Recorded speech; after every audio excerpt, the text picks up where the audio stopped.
Há 8 anos o meu esposo tinha uma coleção de discos. Tenho pena de vender, pois na minha cabeça a alma dele ficaria triste. Peço que o senhor me aconselhe. Não, minha filha, pelo amor de Deus. Os discos, na verdade, que o seu marido colecionava, são apenas um elo afetivo entre você e ele. A alma dele não vai ficar triste se você desfazer disso, não. Quem vai ficar triste possivelmente é você, porque é uma maneira de preservar a memória dele. Também acho que isso é uma coisa que você pode resolver com o tempo, né? Como é que nós lidamos com os nossos mortos? Como é que nós lidamos com a presença, né? Porque ainda hoje eu estava falando sobre isso, né? Toda ausência ocupa um espaço. A minha irmã morreu, mas ela tem um espaço no meu coração. Qual que é a melhor maneira de eu preservar a memória da minha irmã dentro de mim? É mantendo o quarto dela intacto? Todas as coisas dela nunca mais posso doar? Não. A melhor maneira é eu ter dentro do meu coração tudo o que de bonito eu vivi com ela. Se me restou alguma coisinha material para me recordá-la, tudo bem. Até torna-se um sacramental, né? Alguma coisa que me recorda. Mas isso não pode ser uma amarra. Você não pode lidar com a materialidade, né? Com esses discos que restaram, né, da coleção que ele tinha, como se isso fosse uma presença real dele dentro da sua casa, e que se você se desfizer disso, você está deixando a alma dele entristecida. Não é assim, não. A melhor maneira de manter o outro vivo dentro de nós é através da crença na ressurreição. É saber que ele está agora numa dimensão diferente da nossa, e que nesta dimensão que nós estamos aqui, dos signos humanos, das realidades humanas, eu posso espiritualmente levá-lo comigo, como uma lembrança boa, como uma saudade boa, que me ensina e que me motiva a viver. É igual a mãe que perde o filho, né? Tem muita dificuldade de desfazer do quarto, de desfazer das coisas dele. Isso faz parte do luto.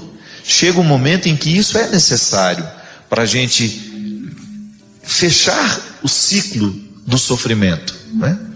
Porque se o quarto fica lá do mesmo jeito que era, a gente corre o risco de não permitir que o luto seja organizado dentro de nós. É também uma forma de perder, né? É também uma forma de lidar com aquele que se foi. Porque às vezes nós temos essa ilusão de que a matéria continua fazendo aquela pessoa estar entre nós. Isso não é verdade. Em última instância, o que nós guardamos do outro é o amor que a gente viveu, são as alegrias que a gente experimentou juntos, os sofrimentos que vivemos lado a lado. E isso ninguém rouba de nós. Porque se você tem um copo que recorda o seu pai, e de repente aquele copo sumiu. Eu tinha um relógio que o meu pai me deu, um tempo antes de morrer. Não sei o que foi que aconteceu com aquele relógio. De vez em quando eu me pego pensando, oh meu Deus, se aquele relógio tivesse ficado, teria sido bom eu ter alguma coisa que foi do meu pai. Mas não, eu vou ficar lamentando o relógio que foi embora. Agora, o que o meu pai deixou para mim, o que o meu pai significa como um ensinamento que jamais poderá ser roubado do meu coração, isso sim, isso vale. Isso é válido. Essa é uma boa maneira de preservar a memória dele. É de vez em quando recordando os ensinamentos valiosos que ele me deu. É fazendo por ele, né? Honrar essa memória, vivendo bem tudo aquilo que ele me deixou. Mas são processos dolorosos que nem sempre a gente consegue, né? É organizado da noite para o dia. O tempo vai nos ensinando. Eu desejo que você, nas suas lutas, você tenha sempre o direito e a possibilidade de retirar os seus excessos, para você ter diante dos seus olhos a sua verdade fundamental, sem exageros, só você. E a partir disso, você reencontrar o caminho da vida. Obrigado pelo seu carinho, pela sua atenção, e que Deus abençoe muito você. Que Deus derrame sobre o seu coração, sobre a sua casa, sobre a sua vida, a disposição que caracterizou o coração de Nossa Senhora. para que, exemplo dela, a gente também possa ser um cristão de verdade, levando sempre Jesus no colo para apresentá-lo àqueles que ainda não o conhecem. Derrame sobre nós a bênção do Deus Todo-Poderoso, Pai, Filho e Espírito Santo. Que Deus abençoe muito você, que Deus lhe dê muita sabedoria para você também lidar com as suas perdas. Que o tempo todo a gente está perdendo. O tempo todo nós passamos pela experiência de perder. É inevitável. A vida é assim. Mas ao mesmo tempo, nós queremos aprender com aquilo que a gente perde. A consciência do cristão precisa estar muito iluminada para isso. O jeito de agir, o jeito como eu trato e recebo a vida, o filtro que eu coloco para tudo isso, é determinante para que nós possamos apressar a nossa identificação com Cristo. Porque fraquezas todos nós temos. Alguns estão mais avançados na identificação com Cristo, outros estão menos. Mas nós somos todos iguais nesta condição. Ninguém está plenamente identificado, só os santos. Nós, enquanto vivos aqui, homens e mulheres que lutam o tempo todo, é buscar essa identificação. E é aí que nós vamos verdadeiramente identificar quem tem Jesus no coração. Você pode até ter diferenças. É aí que a gente encontra o verdadeiro cristão. Nós não podemos admitir agressão entre cristãos. Esses sites que muitas vezes são terrivelmente agressivos uns com os outros, discutindo posturas teológicas. Quer discutir posições teológicas? Discuta, mas discuta com caridade. Porque Jesus já dizia que o referencial para nós identificarmos onde está o cristão é a caridade, é o amor, é a misericórdia. É possível você pensar diferente do outro, não tem nenhum problema. Nós erramos quando pensamos. Mas nós não podemos perder de vista a caridade que nós vamos exercer. Isto vale para todo o contexto da vida prática, né? Isso vale para todo o contexto da vida. Um momento ou outro você vai discordar. Agora, o que vai fazer diferença é a maneira como você discorda. A caridade não pode estar fora da nossa vida. A paciência não pode estar fora da nossa vida. É o que vai distinguir. Olha lá na palavra, né? Quando olharem para vocês, que todo mundo possa dizer: vede como se amam. Pode até ter diferenças, mas eles se amam.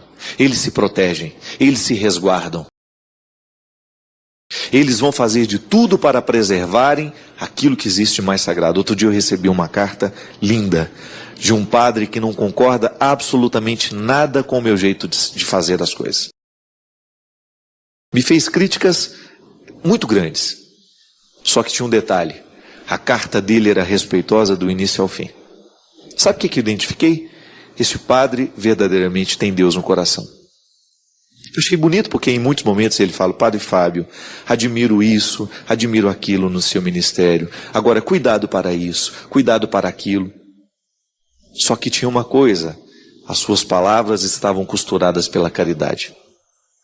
Muitas vezes, minha gente, nós erramos uns com os outros. Você erra com seu filho, você erra com sua esposa, você erra com seus amigos, você erra com as pessoas que você ama, você erra com os desconhecidos que passam pelo seu caminho. Por quê?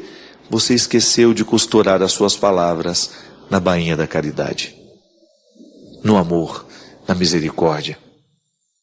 Você não perder de vista que o respeito pelo outro é o primeiro referencial para nós sermos homens e mulheres de verdadeiramente cristãos. Eu respeito quem você é, respeito a sua história, respeito a dificuldade que você teve, você me respeita, e nós vamos fazendo esse processo de transformação. Porque o amor, quando chega, ele nos transforma em pessoas melhores. Às vezes a gente precisa olhar para Jesus e dizer: Jesus, o que você faria se estivesse no meu lugar? Como é que você trataria esta situação? Isso é experiência de fé, minha gente. Isso é rezar.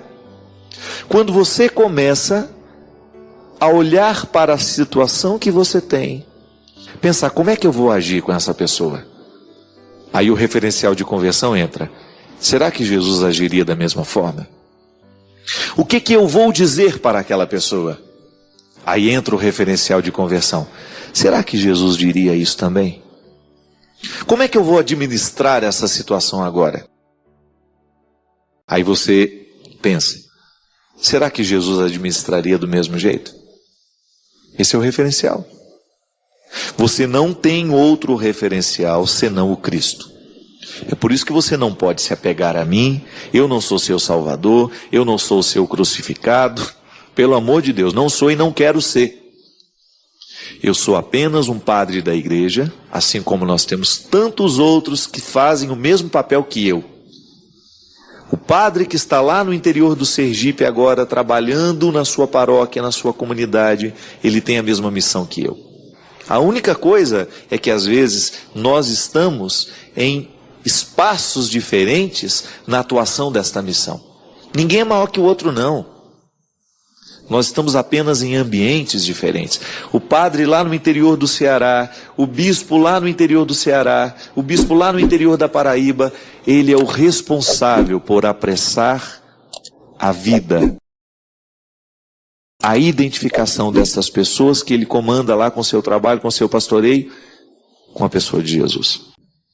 A consciência do cristão precisa estar muito iluminada para isso. O jeito de agir, o jeito como eu trato e recebo a vida, o filtro que eu coloco para tudo isso, é determinante para que nós possamos apressar a nossa identificação com Cristo. Porque fraquezas todos nós temos. Alguns estão mais avançados na identificação com Cristo, outros estão menos.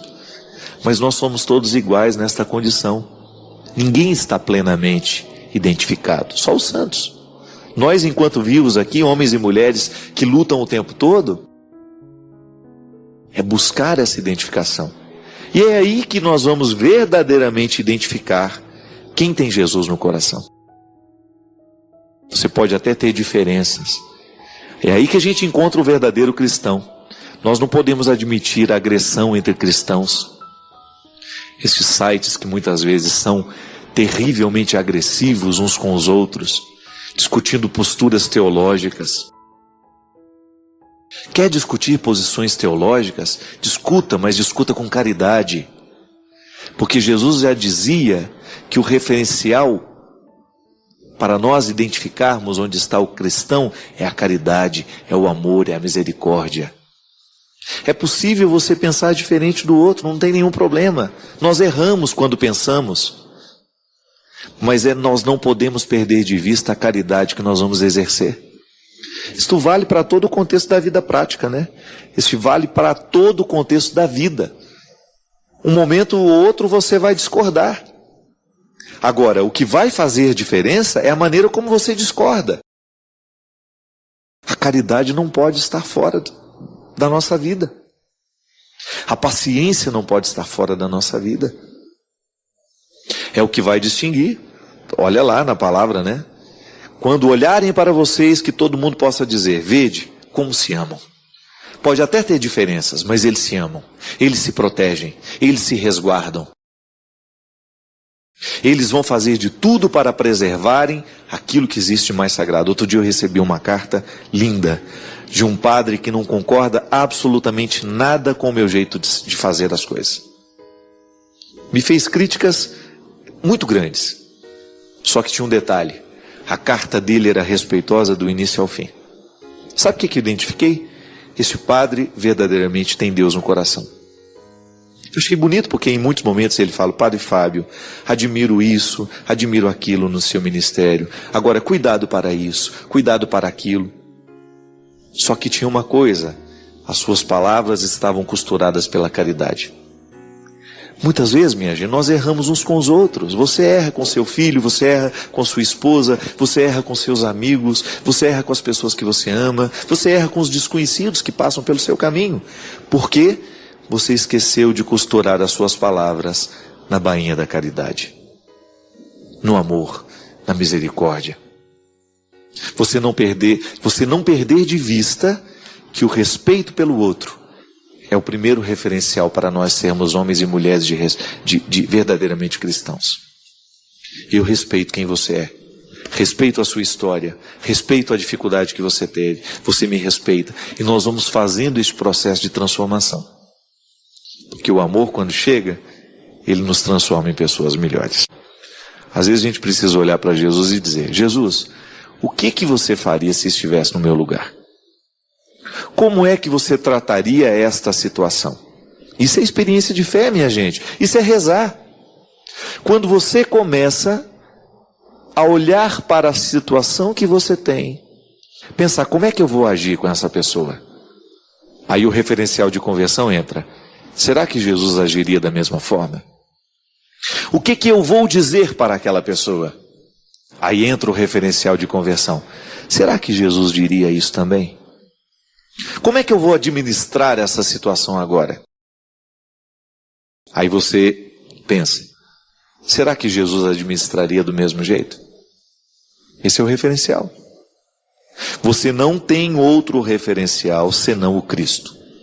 É por isso que você não pode se apegar a mim. Eu não sou seu Salvador, eu não sou seu crucificado.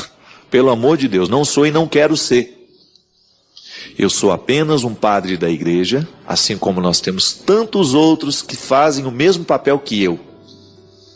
O padre que está lá no interior do Sergipe agora, trabalhando na sua paróquia, na sua comunidade, ele tem a mesma missão que eu. A única coisa é que às vezes nós estamos em espaços diferentes na atuação desta missão. Ninguém é maior que o outro, não. Nós estamos apenas em ambientes diferentes. O padre lá no interior do Ceará, o bispo lá no interior do Ceará, o bispo lá no interior da Paraíba, ele é o responsável por apressar a vida, a identificação dessas pessoas que ele comanda lá com seu trabalho, com seu pastoreio, com a pessoa de Jesus.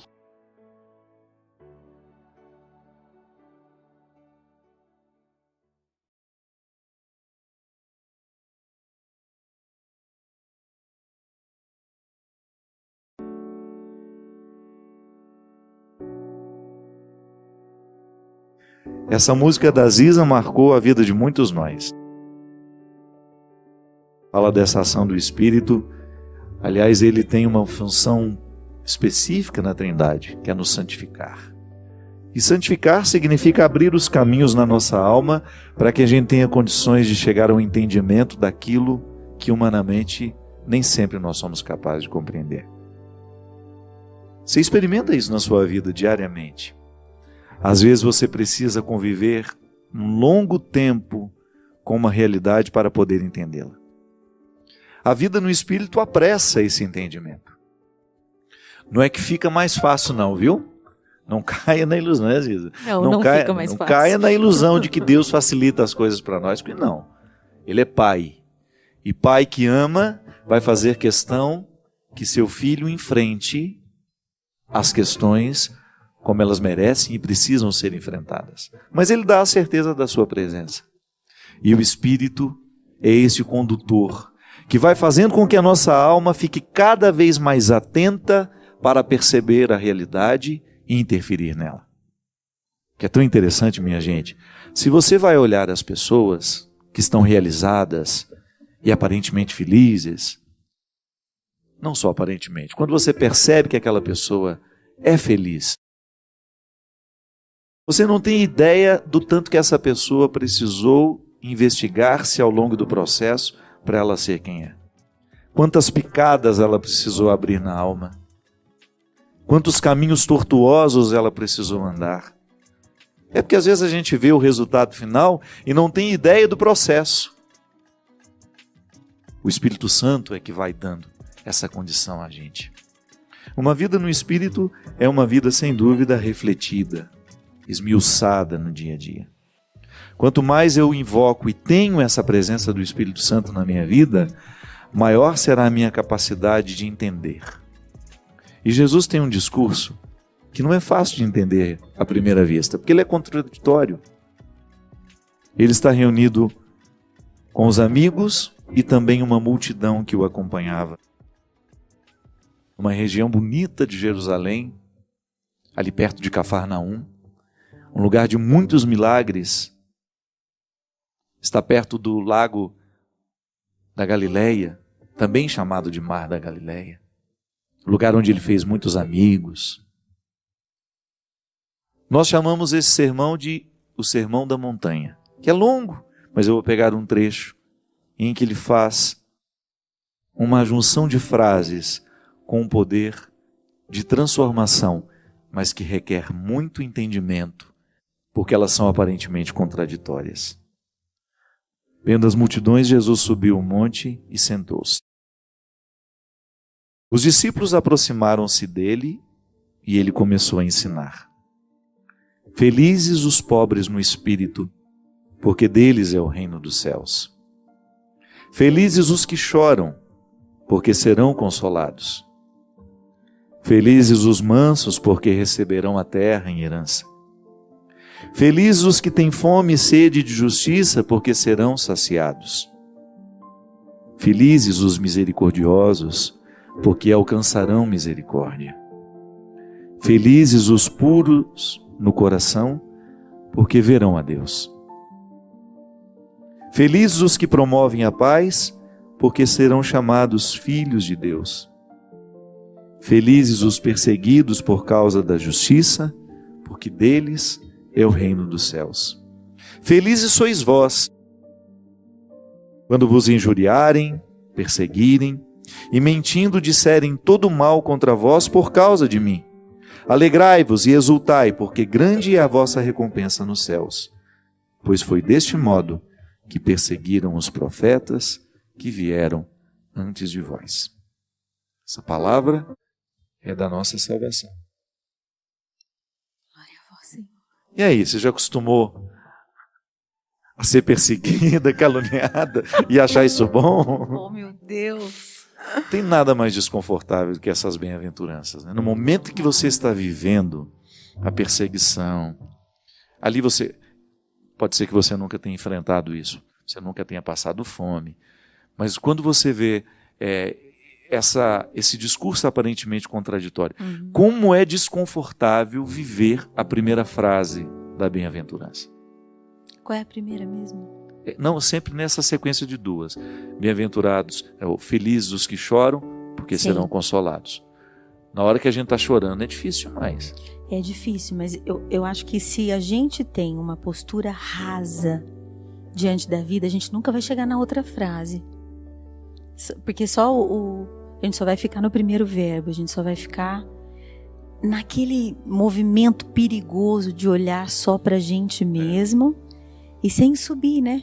Porque eu acho que tem uma escala de valores diante das quais a gente pode, como se fossem janelas que dão camadas de visão para a vida.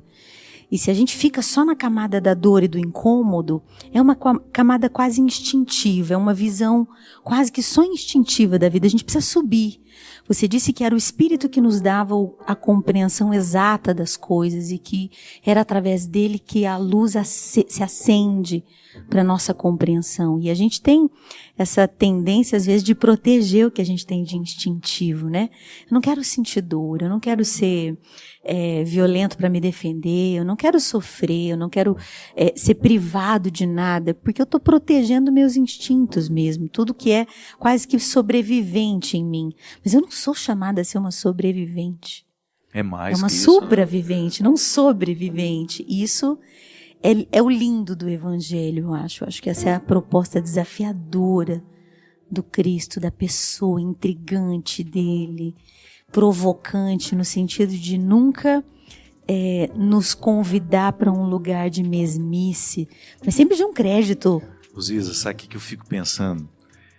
Como que Jesus era desconfortável naquele tempo. Não, mas demais. O discurso dele era muito Mas demais. desconfortável. Ele largava 99 para ir atrás de uma. Pois é, era extremamente...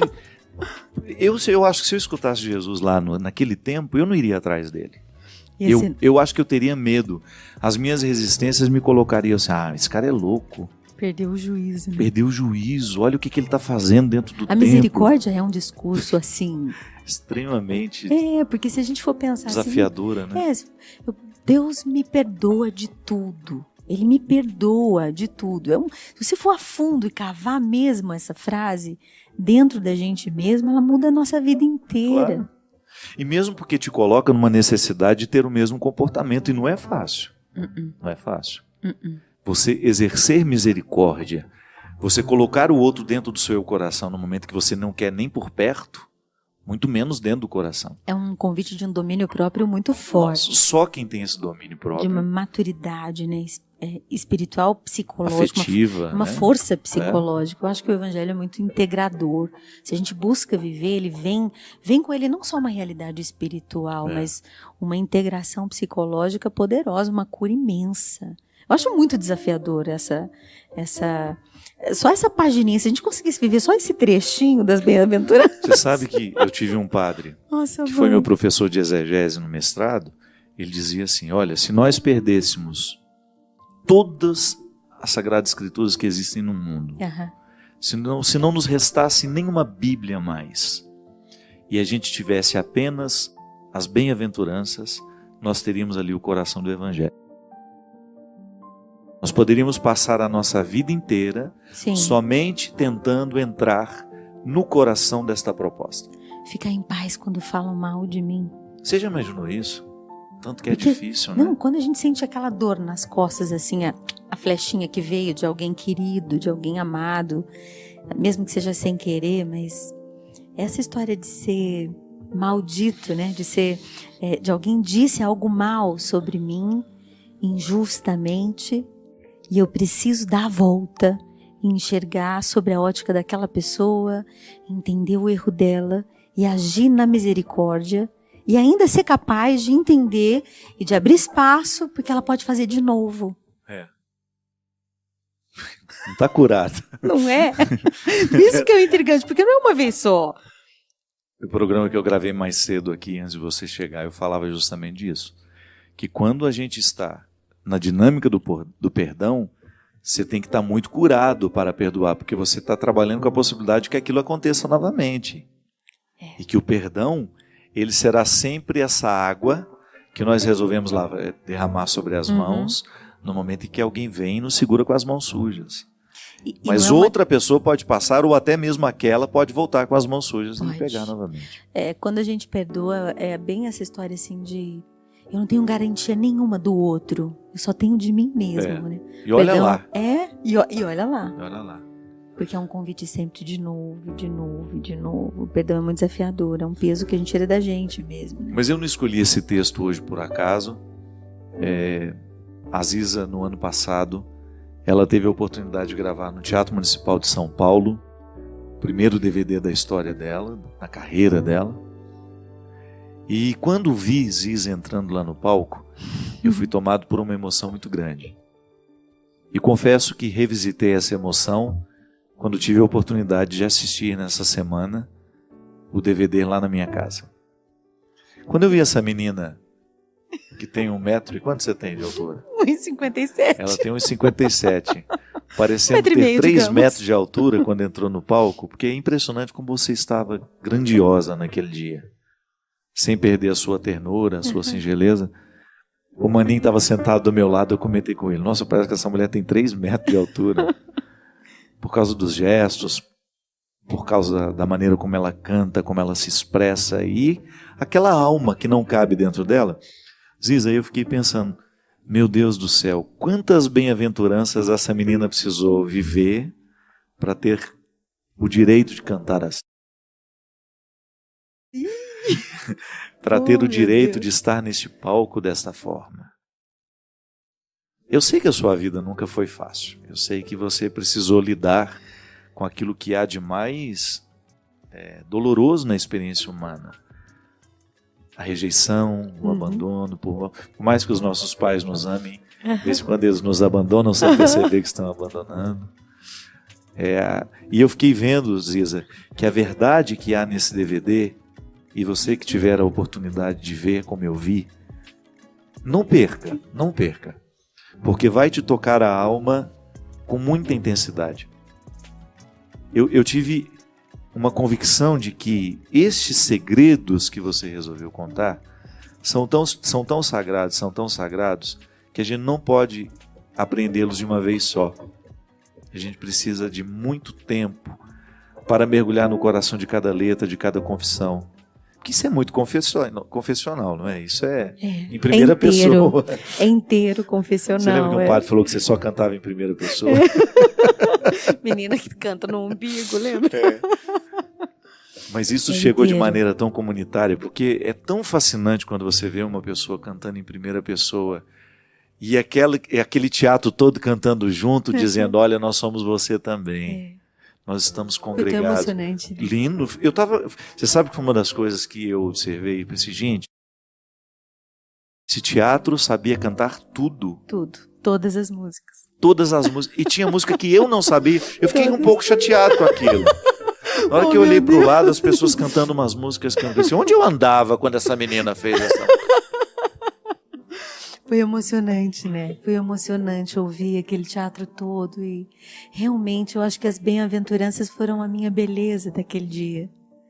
É uma história inteira, assim, eu sei que, como você mesmo disse no extra do DVD1, é uma estação da minha vida, mas também foi um dia de celebrar 25 anos cantando, tanta história, tanto silêncio transformado em música, tanta lágrima transformada em melodia. Eu não sei dizer sem chorar, eu não sei dizer sem...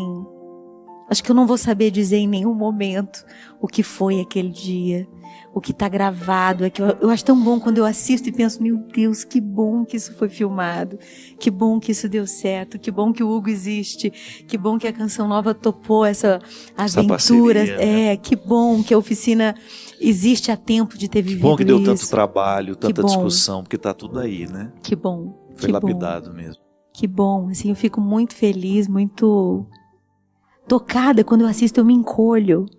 Eu me sinto tão pequenininha, vendo aquilo tudo, assim, meu Deus, e realmente foi uma celebração da liberdade, assim.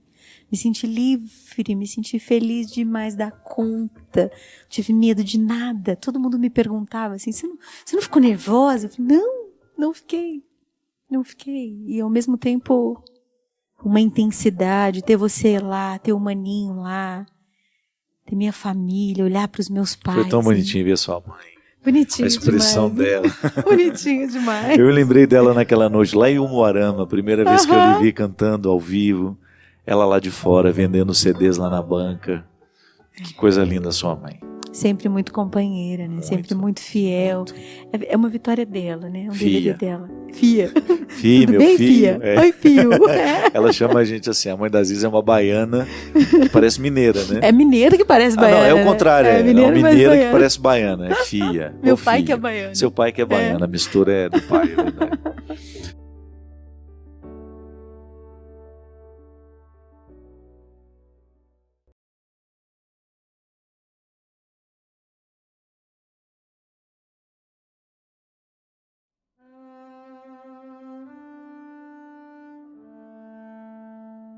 Se aduba, para que todo aquele potencial que há na semente se desenvolva e aquela semente possa tornar-se a árvore que potencialmente existe ali dentro. A mesma coisa é a liberdade. Poder dizer, hoje livre sou, é você assumir que você está num processo de libertação da própria liberdade. Porque só quem se possui se oferece. Só o livre, de fato, mas pode é um exercício, experimentar isso. Essa liberdade talvez seja o que mais me encanta na vida, porque às vezes eu me vejo prisioneira de sentimentos tão infantis, ciúme, comparação. Cada vez mais, o movimento da vida me levando a compreender a partir da minha experiência e da experiência de vejo quem vivendo ao meu lado, que a verdadeira experiência de Deus, ela nos posiciona num contexto de maturidade que nos livra de todos os pesos e as amarras que o infantilismo nos coloca. E às vezes a gente não entende que das realidades baixas, digamos, da nossa vida, das paixões da alma, elas precisam ser dominadas de cima para baixo e não de baixo para cima. Então, são exercícios mesmo, é um exercício espiritual, o levantar a ponte do castelo interior e, ok, vamos conhecer quais são esses fulanos que me habitam, né? Que muitas vezes o nosso amor, ao invés de proteger, ele desprotege, porque ele infantiliza. Ele é muitas vezes marcado por faltar realidade, né, no amor. Igual a pessoa que está apaixonada, né, ela não consegue ver a realidade. Uma mente apaixonada, uma mente que está muito envolvida com uma outra pessoa que acabou de chegar, é um perigo. É um perigo tomar decisões erradas. A paixão cega. Gosto sempre dessa diferenciação, né? A paixão é a antessala do amor. A gente só pode dizer que ama depois de ter apagado todos os fogos incendiários da paixão, porque eles são perigosos. E se dá o direito de não gostar, Fábio. A gente tem o direito de não gostar. Gostar é uma coisa, amar é outra. Eu posso me simpatizar com você profundamente. A gente tem uma conexão deliciosa. Mas eu não sou obrigada a te amar, porque eu não escolhi te amar. Amar é uma escolha. E às vezes no nosso dia a dia a gente não sabe essa diferença e nem se dá o direito de não gostar de alguém. Assim, se o fulano está lá quase morrendo e precisa da minha ajuda, eu vou lá, eu sou cristã, eu sirvo ao Cristo. Mas eu não preciso comer pipoca para o cinema com a pessoa. Claro, você tem um limite que você pode estabelecer, né? Para com carinho. O amor comporta o respeito, é isso que você está dizendo. Isso. Eu não vou te prejudicar, eu não vou te boicotar, mas por outro lado eu também não tenho a obrigação de conviver, de estabelecer esse vínculo diário, de trocar o telefone, Isso. né? E às vezes as pessoas confundem muito, elas são muito... uma imaturidade mesmo na compreensão do cristianismo. Nossa, quantas vezes já sofri por essas imaturidades, já fui imatura tanto, oh meu Deus, tanto, que hoje já me é mais fácil compreender quando alguém é imaturo comigo. Às vezes eu encontro pessoas absolutamente à margem da experiência cristã, ainda pautada nas obrigações, sufocadas pelas obrigações que por acaso existem dentro do cristianismo. Né? E às vezes eu encontro algumas pessoas tão livres, mas tão livres, que já encontraram, me parece que o que há de mais profundo do cristianismo. Você falou dessas etapas que a gente precisa mergulhar para chegar ao que há de mais indomável em nós. E o cristianismo é um movimento justamente que passa por essa conquista do que é indomável, para depois você viver a liberdade de ser quem você é. Disciplina é a palavra de hoje. Nós estamos cada vez mais mergulhados num contexto que nos desobriga da disciplina, e isso é muito triste. É muito triste quando nós identificamos que os nossos filhos estão ficando estranhos, eles estão ficando estranhos a qualquer tipo de sacrifício. Porque a vida tem de ser assim, a vida nós temos que facilitar. Tudo bem, as facilidades de hoje, elas são muito boas. Mas elas não podem retirar de nós a oportunidade de vivermos a ascese e a disciplina que faz com que todo homem, toda mulher, encontre esse equilíbrio, esse amadurecimento. Como o mundo de hoje nos estimula para fora o tempo todo, como vida interior tem sido difícil, né? Nos dias de hoje. É um trabalho custoso. Meu terapeuta sempre dizia, a gente acha que a vida interior vem de graça, vem no pacote da vida, né? Eu nasci, então eu já tenho tudo internamente instalado, né? É como se eu tivesse vários programas para rodar, mas eu preciso entender como é que eles funcionam. E realmente, deixar de falar ou estar distante das pessoas ainda não é estar só. Ainda não é estar silencioso por dentro. Às vezes a gente acha que nós não temos domínio sobre o pensamento. Sim, a gente tem domínio sobre o pensamento. O pensamento precisa ser educado em alto nível. A gente precisa elevar o nível do pensamento com bom conteúdo. Ai, minha cabeça anda cheia de besteira. Se para a vida intelectual você precisa educar o pensamento através da concentração, a vida espiritual não é diferente, né? É que às vezes a gente reza pedindo a Deus, tira isso da minha cabeça. E aí Nosso Senhor às vezes nos proporciona um filme bom, um livro bom, uma música boa para educar e canalizar o pensamento, e a gente fica brigando numa ignorância interior de como se lida com isso. E, na verdade, a gente precisa viver aquela realidade de superior domina inferior. Né? Então, eu tenho lá meus instintos, minhas emoções, meus sentimentos, que já são mais conscientes, meus pensamentos, minhas vontades, que são as decisões baseadas no meu pensamento, e aí vem o espírito. Ou posso até colocar aqui vontade e pensamento. Não há ninguém, nem nada que possa escravizar uma mentalidade de alguém que realmente quer ser livre.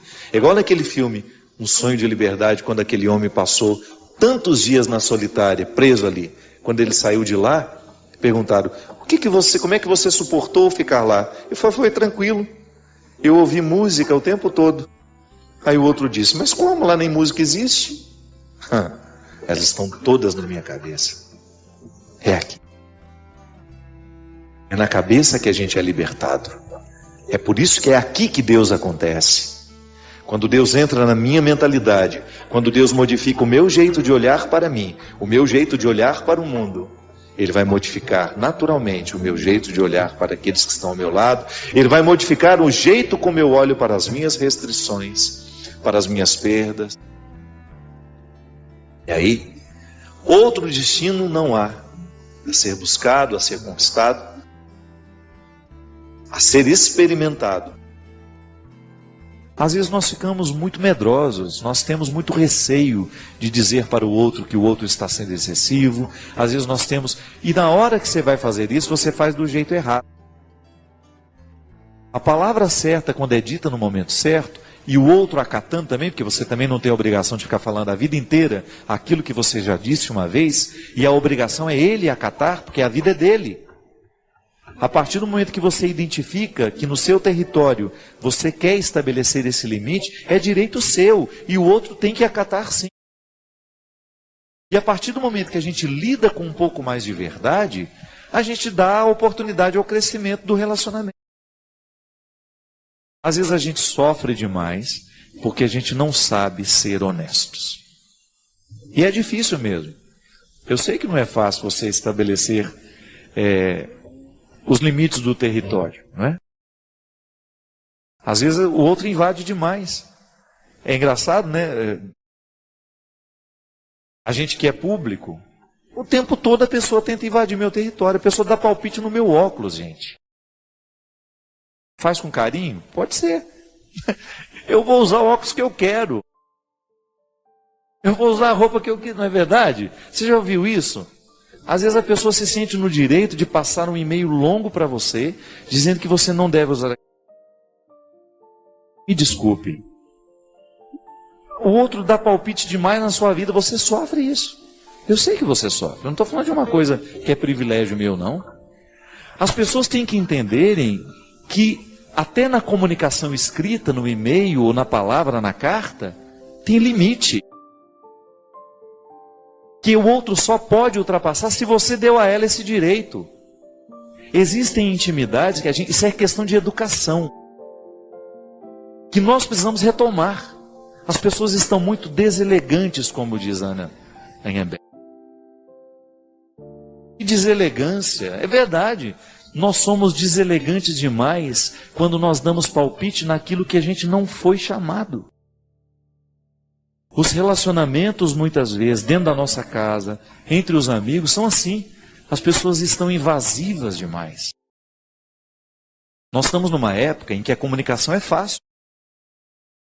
No Twitter você entra, você fala o que você quiser, você dá palpite no que você quiser, você fala com aquela pessoa. Agora, cuidado, porque as regras da elegância, do bom senso e da intimidade valem para toda e qualquer forma de comunicação. É interessante que a gente tenha o cuidado de saber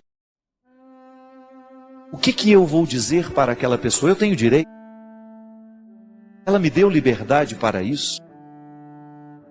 Será que eu estou sendo coerente com o tanto de intimidade que eu tenho com ela? Será que eu estou agindo a partir do meu lugar? Será que eu tenho compreensão do lugar que eu ocupo na vida dessa pessoa para eu dizer o que eu vou dizer? Você sabe?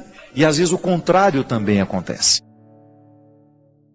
Às vezes você tem toda a intimidade com aquela pessoa, você é irmão dela, você é amigo íntimo e você não tem coragem de ultrapassar o território que é direito seu ultrapassar porque você tem intimidade. Então, ultimamente, os nossos relacionamentos estão tão pouco qualificados porque nós erramos dos dois lados. Ou a gente erra porque a gente ultrapassa e fala o que não é direito a gente dizer, porque o outro não me pediu opinião e nem tampouco me deu liberdade, não tem amizade comigo, não tem intimidade comigo para me permitir dizer o que diz, ou porque eu tenho a intimidade com ele, mas não me exerço no papel que eu deveria exercer. Eu não sou com ele honesto o suficiente para apontar nele aquilo que a nossa amizade nos dá direito a apontar. Sabe, minha gente, eu fico pensando que cada vez mais nós precisamos ter cuidado. Os nossos relacionamentos precisam ter qualidade. E eu quero ter relacionamentos de qualidade. Eu quero ter amigos que tenham possibilidade de acessar as minhas questões, as mais difíceis, as mais duras, e ter a oportunidade de dizer alguma coisa a respeito disso. Eu quero ser afrontado, sim, por quem me ama. Eu quero, sim, ter a oportunidade de ser desafiado por quem me conhece, por quem tem intimidade comigo. Você também tem o direito de ter isso. Porque quando nós temos um amigo de verdade, para participar da nossa vida, para interferir do jeito certo, meu amigo, a vida ganha outra qualidade. E a experiência da amizade, do comprometimento, é absolutamente saudável para todos nós que queremos ser melhores, que queremos avançar. Eu desejo isso, né? Que nesse tempo de tanta comunicação, de tanta fala, de tanta gente que diz, a gente possa encontrar alguém que nos diz aquilo que a gente realmente precisou. Tenho medo de, no meio de tantas palavras, a gente falar e não comunicar com ninguém. Outro dia, só para encerrar, conheci filha de um grande escritor. E eu comentei com ela, ela me escreve de vez em quando um e-mail, sempre muito polida, sempre tratando de assuntos que são pertinentes. E uma vez eu comentei com ela, você escreve pouco, escreve muito bem, mas muito pouco. Ela falou assim, padre, eu tenho um profundo respeito pela palavra. Eu não uso para banalizá-la. Eu acho que isso tem nos faltado, minha gente. O uso da palavra do jeito certo. Eu desejo do fundo do meu coração que a palavra certa, no meio de tantas falas, de tanta gente que fala tanto, você tenha a oportunidade de ouvir uma palavra que possa lhe fazer bem e ao mesmo tempo oferecer a alguém uma palavra que possa mudar, que possa...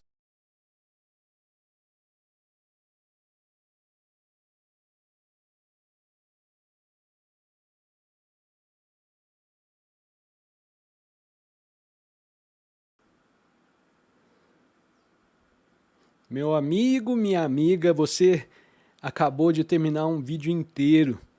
E isso é algo raro hoje em dia, é algo valioso.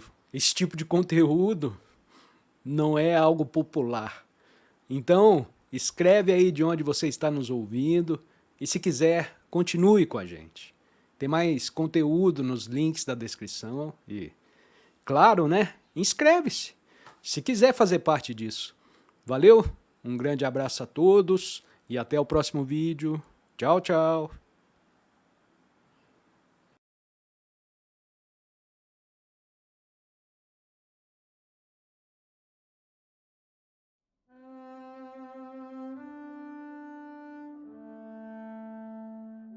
O mundo está carente de nãos.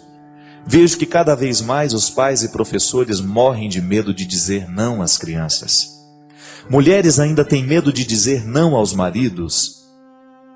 E alguns maridos temem dizer não às suas esposas. Pessoas têm medo de dizer não aos amigos. Noras que não conseguem dizer não às sogras. Chefes que não conseguem dizer não aos subordinados. Gente que não consegue dizer não aos próprios desejos. E assim são criados alguns monstros. Talvez alguns não cheguem a sequestrar pessoas, mas têm pequenos surtos quando escutam um não, seja do guarda de trânsito, do chefe, do professor, da namorada, do gerente do banco. Os pais dizem: não posso traumatizar o meu filho. E não é raro eu ver alguns tomando tapas de bebês com 1 ou 2 anos. Outros gastam o que não têm em brinquedos todos os dias e festas de aniversários faraônicas. Sem falar nos adolescentes. Hoje em dia é difícil ouvir alguém dizer: não, você não pode bater no seu amiguinho. Não, você não vai assistir a uma novela feita para adultos. Você não vai passar a madrugada na rua. Não, você não vai dirigir sem carteira de habilitação. Não, você não vai beber uma cervejinha enquanto não fizer 18 anos. Não, essas pessoas não são companhias para você. Não, hoje você não vai ganhar brinquedo ou comer salgadinho e chocolate. Não, você não vai faltar na escola sem estar doente. Não, essa conversa não é para você se meter. Não, com isso você não vai brincar. Não, hoje você está de castigo e não vai brincar no parque. Crianças e adolescentes que crescem sem ouvir bons, justos e firmes nãos, crescem sem saber que o mundo não é só deles. E aí, no primeiro não que a vida lhe dá, e a vida vai lhe dar muitos, surtam. Não estou defendendo a volta da educação rígida e sem diálogo.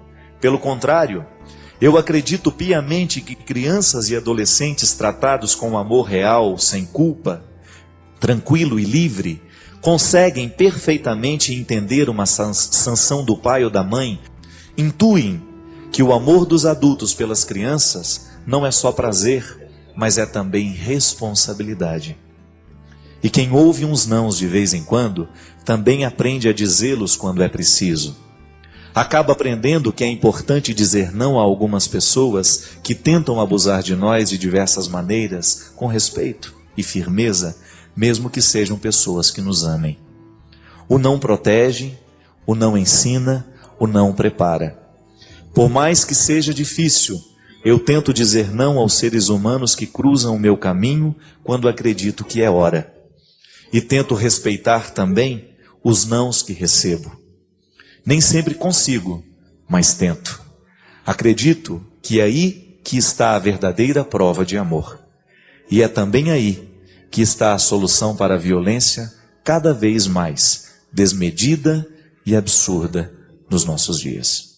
Eu confesso, eu recebi esse texto na semana passada e iria lê-lo, mas eu gostaria de parabenizar sem saber quem é. Mas ela se propôs a fazer uma reflexão, gente, absolutamente válida para os dias de hoje. Minha gente, cada vez mais eu me convenço, e eu falo até aqui no meu livro do sofrimento, que as grandes tragédias, elas são alimentadas aos poucos. Grandes tragédias acontecem a partir de pequenos descuidos. É interessante que uma tragédia, quando ela acontece, ela é uma junção de uma série de pequenos detalhes que foram desconsiderados. A verdadeira educação, eu trabalhei e estudei muito o processo educacional, e tenho certeza que muitos educadores que agora me acompanham vão de concordar comigo. Um processo educacional, ele só pode ser saudável a partir do momento em que há um equilíbrio entre sim e não. Não estou querendo propor um modelo educacional repressivo, coercitivo, que venha impor pela força do grito, que venha proibir tudo aos filhos, não. Mas o que essa psicóloga está propondo é que a gente assuma a responsabilidade na hora certa, para que depois a gente não seja responsabilizado por coisas piores, por coisas trágicas.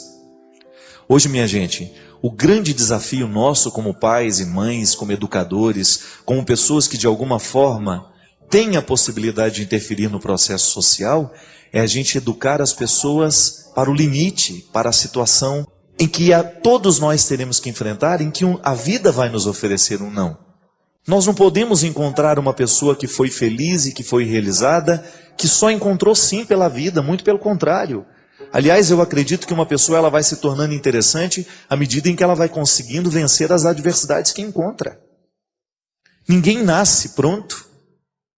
Nós não temos a possibilidade de ter uma vida pronta, um mundo ordenado, se a gente não passa pela experiência de produzi-lo. E um filho é um empreendimento que precisa o tempo todo ser talhado como se fosse mesmo uma escultura, né? A partir deste formão humano, né? Desta ferramenta que se chama amor, que dá 2 golpes. O amor é uma ferramenta que dá 2 golpes, para permitir e para negar. Engana-se aquele que pensa que o amor é uma ferramenta que só dá o golpe da permissão. Não. O amor dá o golpe da permissão, mas ele também dá o golpe da negação. Proclamar a vitória de Deus é um jeito interessante que a gente tem. Primeiramente, reconhecer aquilo que nós esperamos dele. Porque quando a gente proclama a vitória de Deus na nossa vida, nós estamos reconhecendo que em nós há uma parte que a ele pertence. Não que nós sejamos esquartejados, não. Essa totalidade do ser humano consiste em compreender que nele há uma parte irrenunciável que pertence ao sagrado. Território sagrado. É a identidade cristã sendo assegurada nesses detalhes da existência. Quando a gente descobre que dentro de nós há um espaço para a coragem, mas que também há um espaço para a fraqueza. E que na reconciliação dessas duas realidades, porque elas precisam ser reconciliadas o tempo todo, uma vez que ninguém é corajoso sempre, mas ninguém também é um fracote sempre. Nós fazemos a mistura, a transição de o tempo todo a gente se reconhecer em algum lado dessa história. Não te condenes a morrer com os teus defeitos. Coisa mais triste, minha gente, é quando a gente fala assim, eu sou assim e não mudo. Porque quando a gente diz que a gente não vai mudar, de alguma forma a gente já começou a morrer. Porque aquilo que não muda é aquilo que está morto. Por isso que o conceito de santidade é um conceito dinâmico que nos move o tempo todo para a vida. Santo não é aquele que está no definitivo, não. Santo é aquele que está no movimento constante de lutar para ser melhor. Santidade, todos nós somos convidados a viver. E às vezes nós achamos que santo é coisa de gente que já está no altar. Não. Santidade é uma realidade, é uma luta para a qual todos nós estamos convocados. Não tem que ficar se acomodando nos defeitos que a gente tem. É tão bom a gente ter a sensação que cresceu. Erga os olhos, destranca a tua voz. Vem receber novas vestes de luz e proclama comigo a vitória de Deus. Destranca a tua voz. Você que tantas vezes tem medo de dizer, você que tantas vezes tem medo de falar das tuas dificuldades, dos teus limites. É tão bom a gente ter coragem de assumir que a gente é frágil. É tão bom a gente ter coragem de assumir a fragilidade, porque depois dela, a coragem toma conta de nós. E isso é realidade, não é uma conversa fiada, não. Às vezes nós nos empenhamos tanto para vencer, mas a gente esquece de um detalhe pequeno e tão fundamental na vitória. Para a gente alcançar a vitória, nós precisamos o tempo todo fazer a experiência constante de permitir que aquilo que é parte de Deus em nós, que Ele cuide, que Ele alimente. Porque aquilo que é dele, Ele já está fazendo acontecer. Agora a vitória muitas vezes não ocorre porque falta a nossa disposição de trazer as talhas com água para que Deus faça a água transformar-se em vinho. Este movimento é humano, é decisão humana acreditar na palavra que transforma a água em vinho. Você já parou para pensar quantas realidades humanas você experimenta? Quantas realidades você hoje vive na sua vida que são semelhantes à história do vinho, da água que se transforma em vinho? Quantas realidades humanas você precisaria ter a coragem de apresentar ao Senhor e dizer, essa é minha água, e eu gostaria muito que o vinho acontecesse. Esta é a luta que eu trago, Senhor. É o empenho que eu tenho vivido todos os dias da minha vida, e eu espero pelo teu milagre. Porque eu sei que esse milagre se dá a partir de 2 caminhos, o meu e o seu, que num determinado momento se juntam. São 2 gestos que têm o poder de transformar e de acontecer e de fazer aquilo que antes parecia impossível. Causas impossíveis, nós costumamos dizer. Existem muitas causas que são impossíveis, é porque a gente ainda não fez o que é possível. Nós só temos o direito de esperar pelo impossível, depois de termos feito tudo o que nos foi possível. E trazer a talha com água é um jeito que a gente tem de apresentar ao Senhor o nosso empenho e a nossa disposição. Deus entra na nossa vida é aqui. Às vezes a gente costuma falar que quem se converte é o coração, né? Mas vamos ser concretos hoje. Deus entra pela cabeça, sabe por quê? O coração é apenas metáfora daquilo que o cérebro já decidiu. Você ama é aqui. Por isso que quando a cabeça não funciona, quem sofre é o coração. Quando a gente não decide certa pessoa que nós vamos amar, quem sofre é o coitadinho aqui, que vai vivendo as pressões, né, e depois ele vai infartando aos poucos. É assim.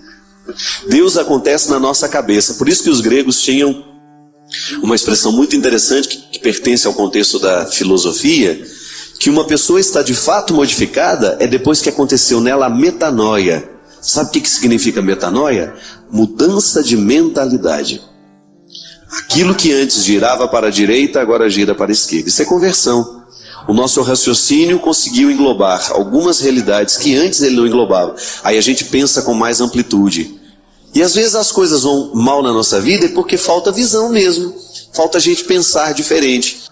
Porque Deus acontece na nossa vida quando a gente pensa. Deus acontece na nossa vida quando nós agimos pelo bom senso. Ou quando nós começamos a colocar a vida a partir de algumas reflexões. Ou quando nós começamos a viver de maneira mais refletida. Aí a gente começa a abrir os horizontes para aquilo que antes parecia tão estreito. Aí nós começamos a acender luzes em lugares que antes estavam tão escuros. E é isso que nós queremos fazer.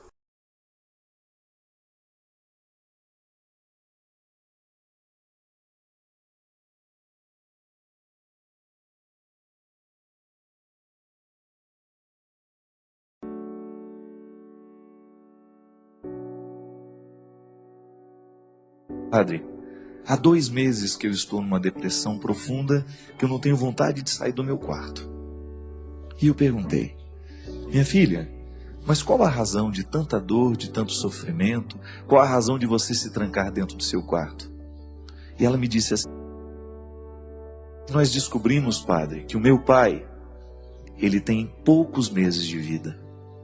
O médico nos anunciou que ele está num estado muito avançado de câncer. Escutei e parecia que entre aquela decisão de ficar trancada no quarto e a notícia de que o pai viveria pouco tempo, havia uma contradição. Aí eu perguntei para ela com muita coragem, sem medo de estar desrespeitando o sofrimento dela, sem medo de desconsiderar a depressão que ela estava vivendo, sem medo de desconsiderar aquilo que para ela era doloroso naquela hora. E eu perguntei: minha filha, você fica sabendo que seu pai tem apenas alguns meses de vida. Você escolhe passar esses meses deprimida? Você prefere passar esses poucos meses que o seu pai tem, trancada dentro do seu quarto? Será que você não está fazendo o jogo contrário? Você não tem como modificar esse... Se eu pudesse, eu retiraria o câncer do corpo do seu pai. Eu também não posso.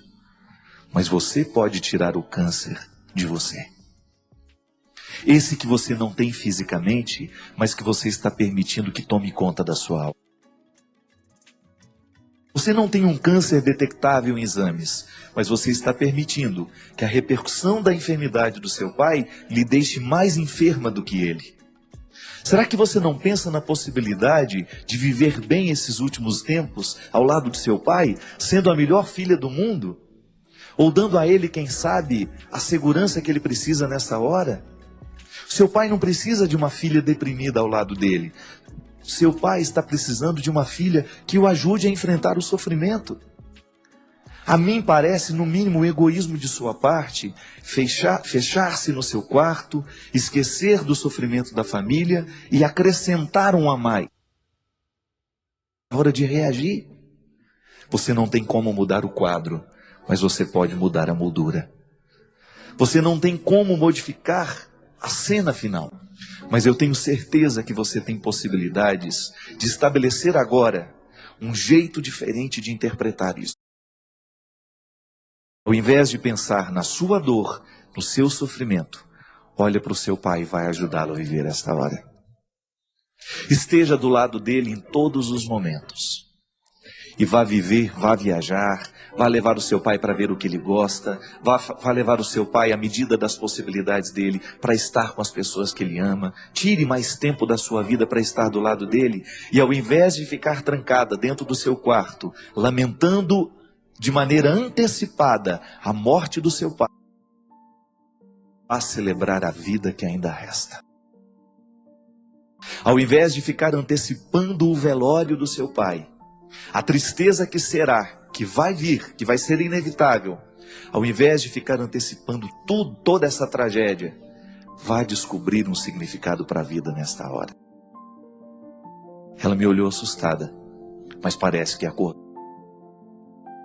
Depois me deu notícias de que aquele susto, de que aquela palavra despertou dentro dela a responsabilidade. Eu tenho poucos dias ao lado do meu pai, eu vou vivê-los com qualidade. Talvez, minha gente, o que falte para nós seja esse choque. Que nós possamos também descobrir que diante das dificuldades que nós temos, algumas reações ainda são possíveis. O grande problema é quando diante das dificuldades nós não reagimos. Muitas vezes os problemas nos paralisam e a gente não toma nenhuma iniciativa para resolvê-lo. A gente se tranca nos quartos, a gente se tranca na estrofe triste, assim como o poeta coloca na música a tristeza de uma estrofe, uma decepção tão presente nessa estrofe. Eu não tenho amigos, eu estou decepcionado, eu não tenho aonde ir. São frases que justificam qualquer porta trancada. E é fácil a gente se trancar no quarto. É fácil a gente fechar a porta para as soluções. Sabe por quê? Porque enfrentar o desafio das soluções requer esforço de todos nós.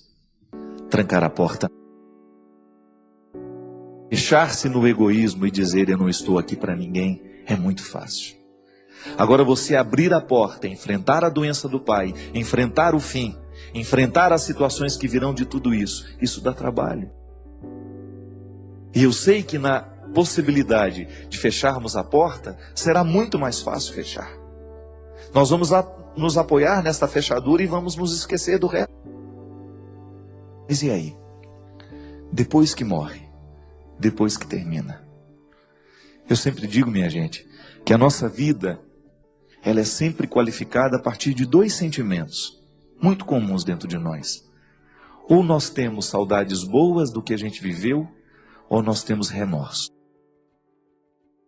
São nessas duas vielas que nós vamos, que nós moramos, que nós construímos as nossas casas. Vielas são caminhos estreitos, pois eu digo para você, são caminhos estreitos mesmo. Agora você é que sabe, com a vida que você está vivendo hoje, com aquilo que você está fazendo hoje, é que você descobre se você está construindo saudades ou se você está construindo remorsos. As escolhas que você fez ao longo do dia, hoje, você tem matéria-prima de futuro.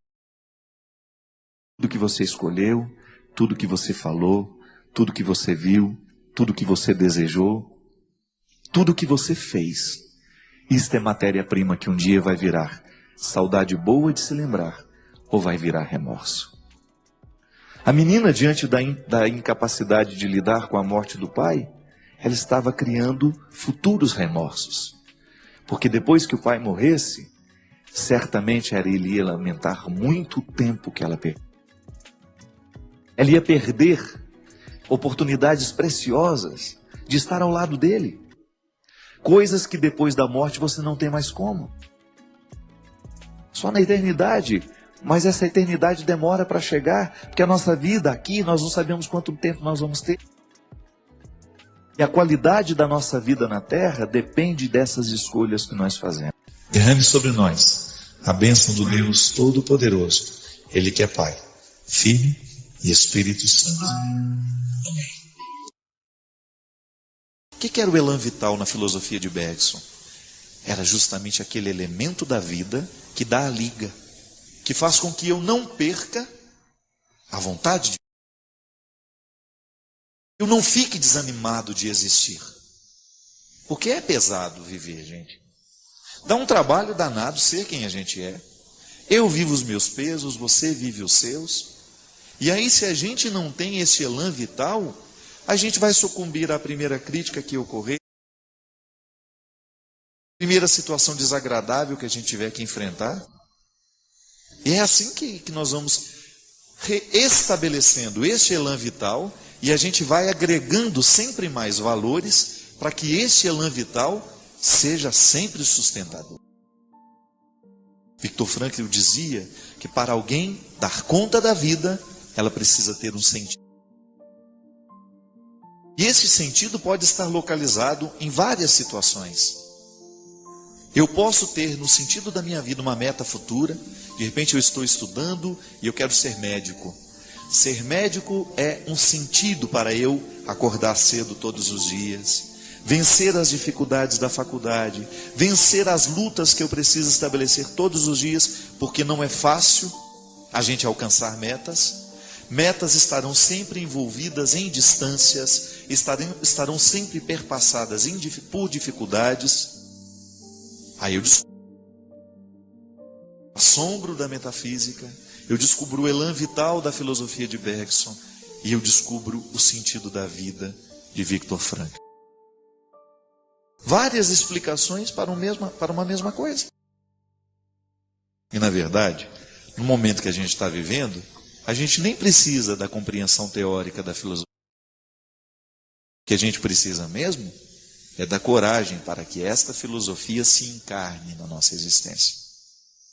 Da mesma maneira como o Verbo de Deus se encarnou no seio de Maria, no ventre de Maria. Eu preciso viver esse mistério da encarnação todos os dias. Eu preciso encarnar em mim todos os sonhos que eu necessito para ser quem eu sou, as metas, os propósitos, aquilo que eu estabeleço. Olha, eu não quero morrer com esses defeitos, então eu estabeleço metas para vencer esses defeitos. E aí eu vou sendo feliz. Compreendendo que felicidade, neste caso, não é um mar de rosas, não são só alegrias, não. Felicidade como sendo aquela sensação boa de você estar lutando como precisa lutar para que as coisas venham a acontecer como você, de alguma maneira, projetou. E ainda que não aconteça totalmente como você projetou, você vai saber lidar com os resultados que são contrários, porque isso é uma questão de sabedoria, é uma questão de maturidade. Só as crianças esperam que a vida seja perfeita. E à medida que elas vão crescendo em maturidade, elas vão descobrindo que não é bem assim. Não é verdade? Não é uma das maiores lutas que nós precisamos viver? Um dos maiores lutos que nós precisamos organizar como pessoas é este. É eu entender que a vida não é como eu gostaria que fosse. Mas eu pego aquilo que é e faço um trabalho comigo para que a minha felicidade seja possível, mesmo quando tudo parece irremediavelmente perdido. Tantos testemunhos, tantas pessoas que nos escreveram e que nos contaram justamente momentos difíceis, ou então que estão enfrentando agora dificuldades que, se a gente não cuida, elas vão se avolumando, elas vão crescendo e depois fica impossível de superar. Igual goteira, minha gente. Se no seu telhado tem uma goteirinha pequena, conserte logo, porque essa goteira pode começar a pingar pela parede, no chão, e ela pode causar uma infiltração terrível. Por quê? Uma gota d'água não pode prejudicar uma parede, mas uma gota d'água pingando todos os dias, aí sim ela tem poder de destruição. O mesmo acontece na nossa vida, né?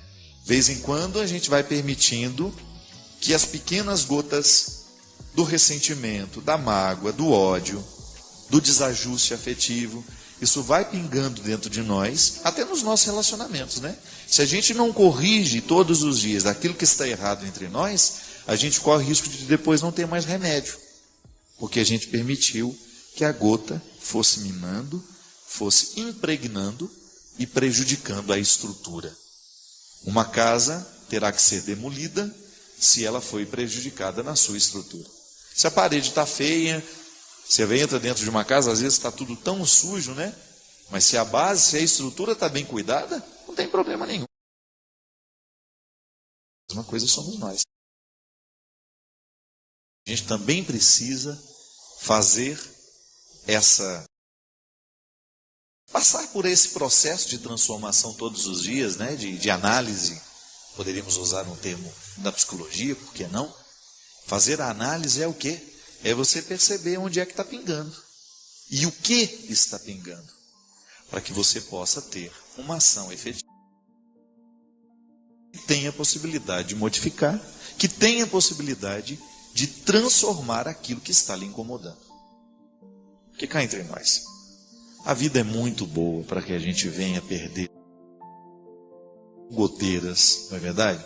Com coisas ruins. Não. Aquilo que incomoda o coração hoje precisa ser resolvido hoje. Sabe por quê? Porque você merece direito seu deitar na sua cama daqui a pouco, ou agora já. E você dormir bem, tranquilo. Por quê? Porque você corrigiu as goteiras que estavam prejudicando a sua paz, a sua saúde afetiva, né? Essa digestão emocional que, se a gente não faz todos os dias, começa a fazer muito mal para a gente. Eu desejo que você, nas suas lutas, você tenha sempre o direito e a possibilidade de retirar os seus excessos, para você ter diante dos seus olhos a sua verdade fundamental, sem exageros, só você. E a partir disso, você reencontrar o caminho da vida. Obrigado pelo seu carinho, pela sua atenção, e que Deus abençoe muito você. Que Deus derrame sobre o seu coração, sobre a sua casa, sobre a sua vida, a disposição que caracterizou o coração de Nossa Senhora, para que, exemplo dela, a gente também possa ser um cristão de verdade, levando sempre Jesus no colo, para apresentá-lo àqueles que ainda não o conhecem. Derrame sobre nós a bênção do Deus Todo-Poderoso, Pai, Filho e Espírito Santo.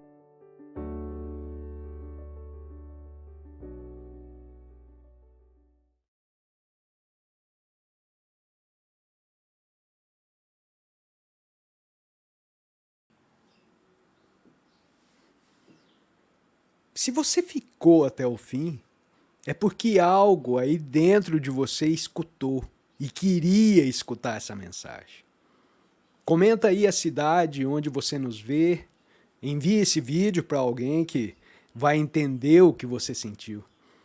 Essas pequenas ações ajudam essa mensagem a propagar e a continuar existindo.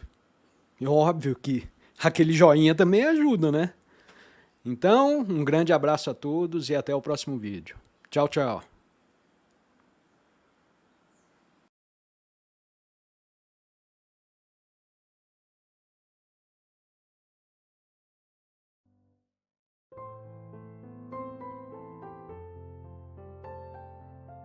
A igreja nos convida a viver nesse tempo forte de conversão aquilo que é o específico da nossa vida cristã. A nossa união, a nossa conexão a Jesus. Quanto mais Jesus viver em nós, maior será a nossa condição de ser cristão. Esta presença de Deus na história através de nós. A gente sabe que são os nossos excessos que impedem muitas vezes de nós nos transformarmos em verdadeiros cristãos. São os excessos da vida que fazem parte de nós, né? Há uma mística interessante que é para a gente viver na quaresma, que é a mística do sacrifício, do jejum, da oração. Quando a igreja nos propõe o jejum, a oração, o sacrifício, outra coisa ela não quer senão nos dar a oportunidade de julgar fora um pouco dos nossos excessos. Todo mundo sabe o que é uma viagem com muitas malas, né? Como a gente fica cansado só de carregar tanta bagagem. Às vezes na vida vai acontecendo muito a mesma coisa. Nós vamos ficando pesados à medida em que a gente vai vivendo. Nós vamos ficando com excessos. E de vez em quando, o sacrifício, o jejum, a oração, vai nos sinalizando para aquilo que a gente precisa deixar. O sacrifício por ele mesmo não tem sentido. ele está sempre em vista de um bem maior. A restrição de hoje me ensina uma disciplina que é necessária para a vida cristã. Disciplina é uma palavra que nós deixamos de viver muitas vezes. Nós não queremos muita disciplina, por quê? Porque a disciplina vai exigir de nós.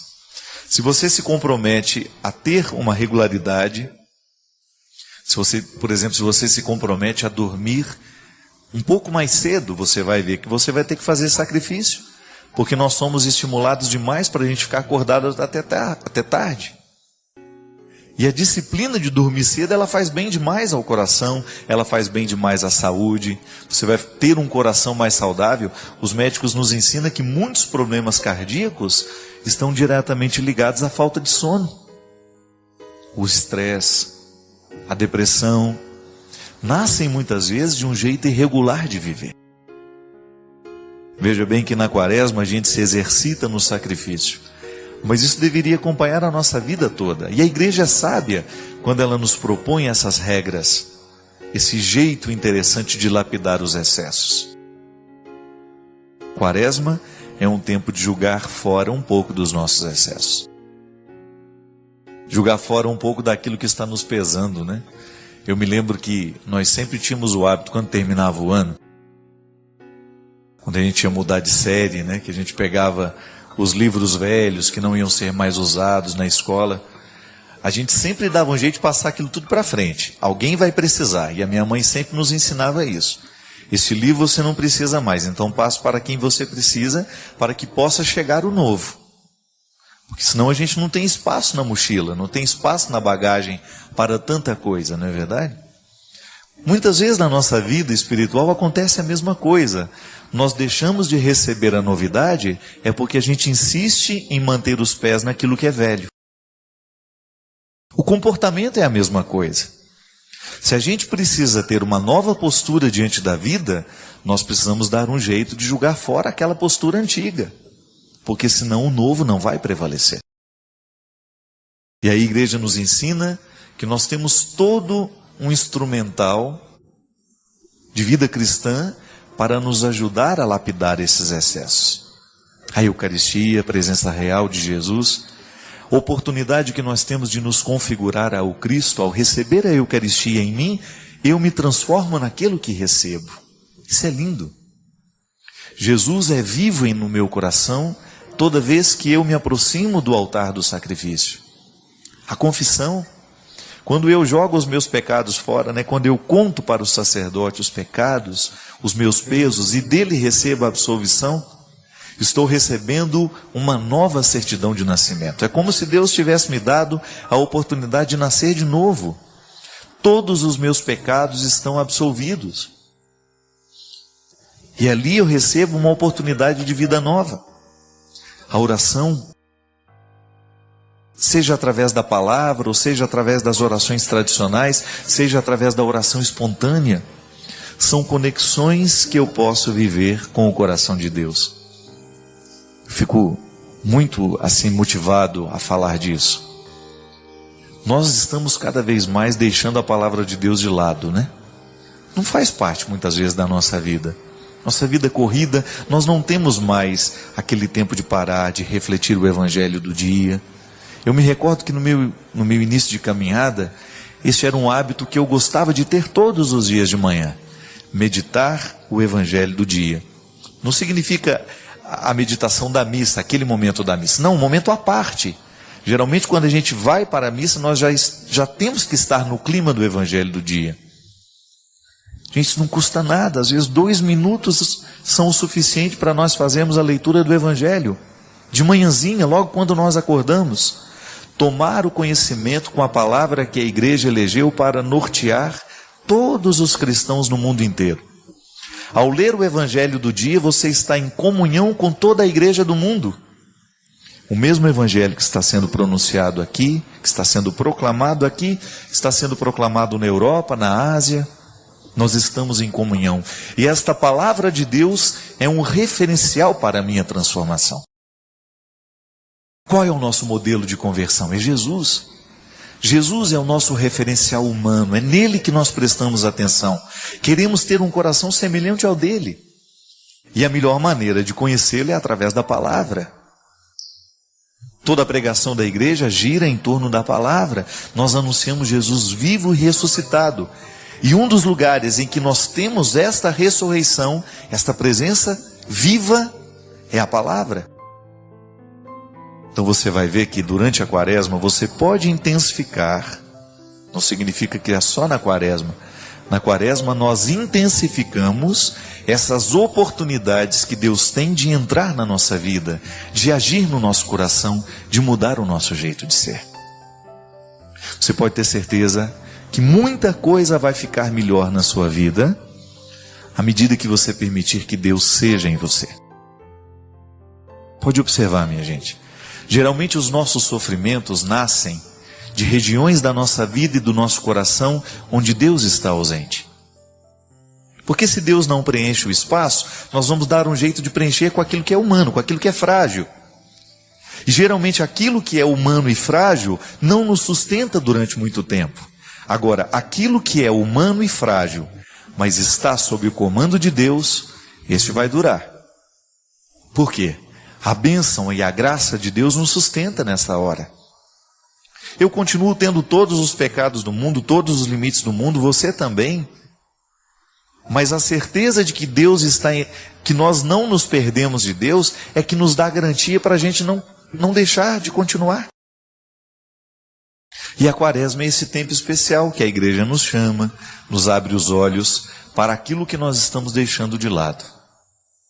E é sempre bom a gente tomar consciência daquilo que nós estamos esquecendo da nossa vida cristã, para que a gente possa reassumir. Reassumir estes compromissos com Deus é dar a Ele a oportunidade de continuar agindo e trabalhando em nós.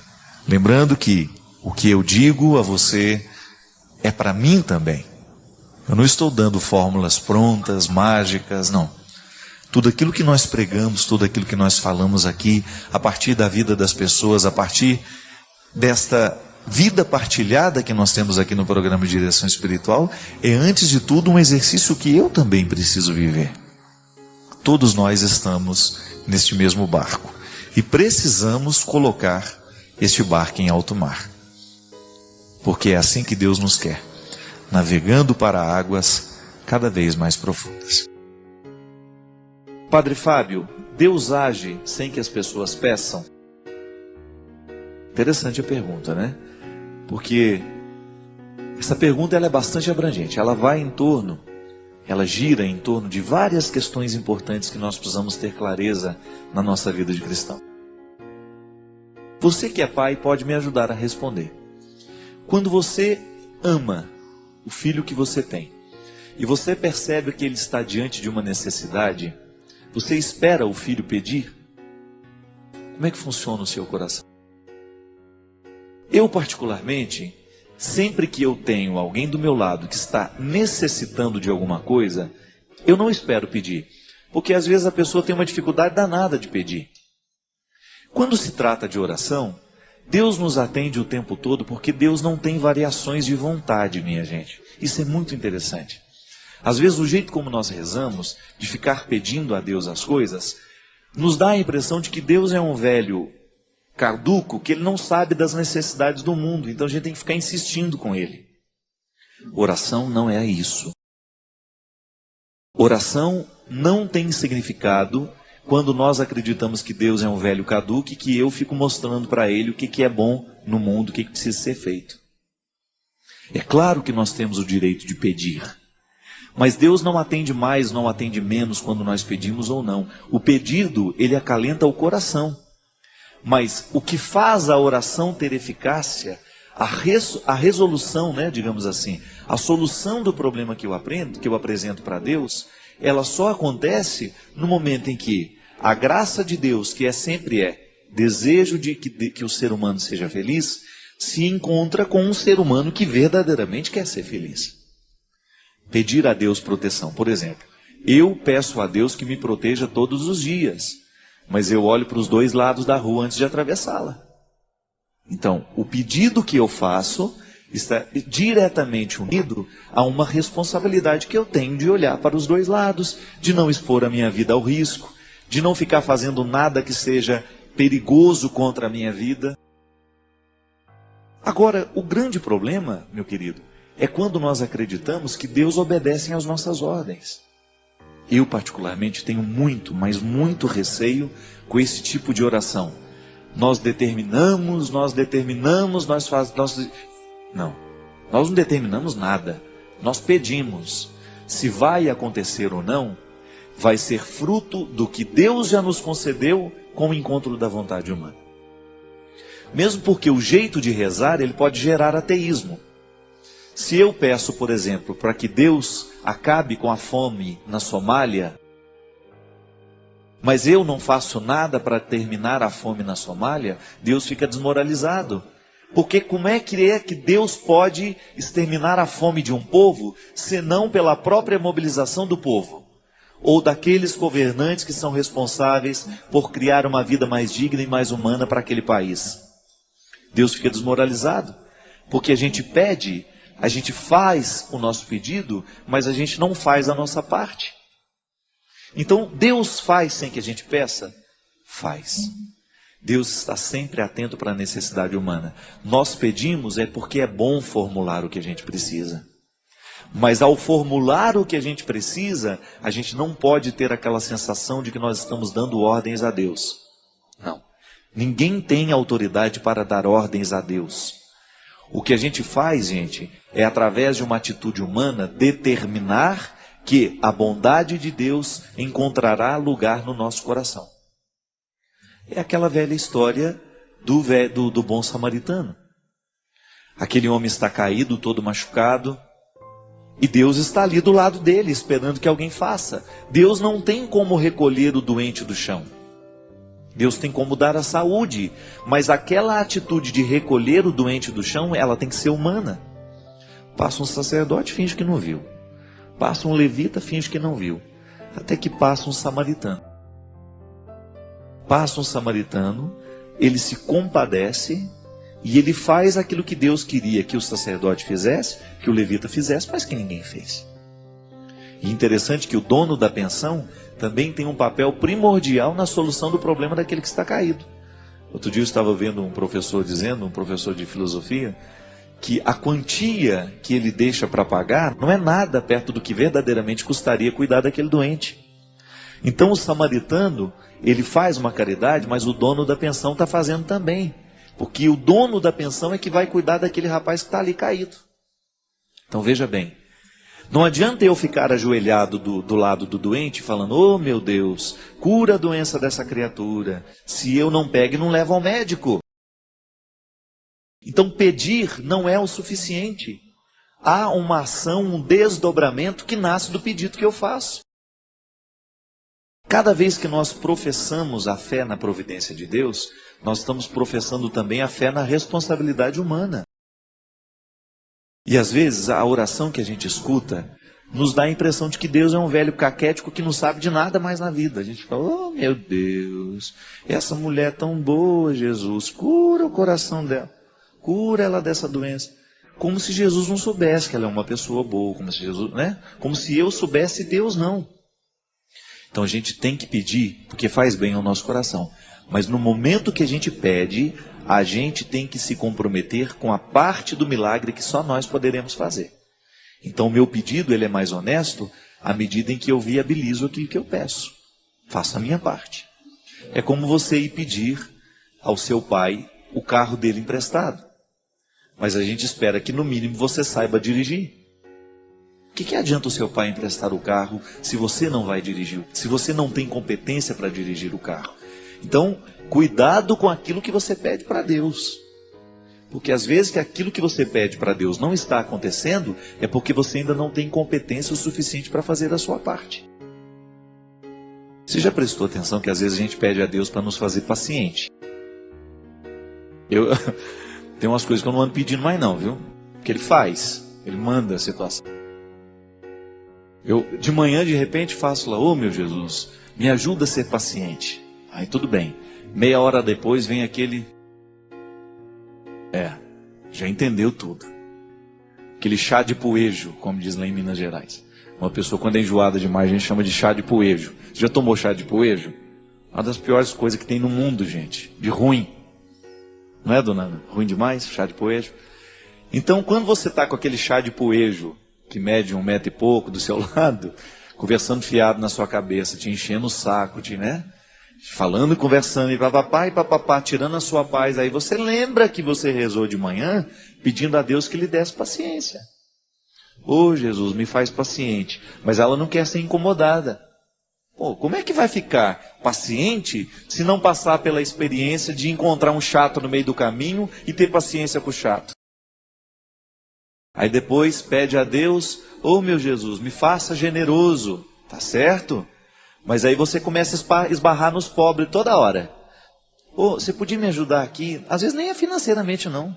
Ô, me ajuda a resolver esse probleminha. Ah, agora não posso, não tem tempo. Mas de manhã pediu para ser generoso, para ter um coração bom. É a jaculatória que a minha mãe ensinou para a gente quando era pequeno. Sagrado coração de Jesus, fazei o nosso coração semelhante ao vosso. Cuidado, viu, na hora que você reza. Cuidado com o que você pede para Deus, porque Ele faz e às vezes não acontece, é porque você ainda não teve coragem de colocar a sua parte na história. Que dá trabalho mesmo, gente. Oração é via, vai e vem. Deus não faz tudo por nós, não. Existem coisas que só Deus pode fazer e existem coisas que só nós podemos realizar. E Ele não vai ficar se metendo naquilo que é nosso. A responsabilidade que eu tenho diante daquilo que eu peço é minha. Senhor, mata a minha fome. Não me deixa passar fome. Aí Ele te dá saúde para você trabalhar. Senhor, não me deixe morrer doente. Ele te dá saúde, mas agora vai cuidar. Senhor, me faça paciente. Ele te dá um chato de galocha para você ter paciência com ele e exercitar-se. Senhor, me faça generoso. Ele vai colocar um monte de pobre, de gente necessitada do seu lado, e você vai ter que reagir diante do que você rezou. Então, Deus faz quando a gente não pede? Faz. Faz quando a gente pede? Faz também. Só que tem um detalhe. Em tudo que Ele faz, sem que a gente peça ou quando a gente pede, Ele vai nos pedir uma outra parte daquilo que a gente rezou. Se a gente pediu a Ele, pode ter certeza que Ele também vai pedir alguma coisa para nós.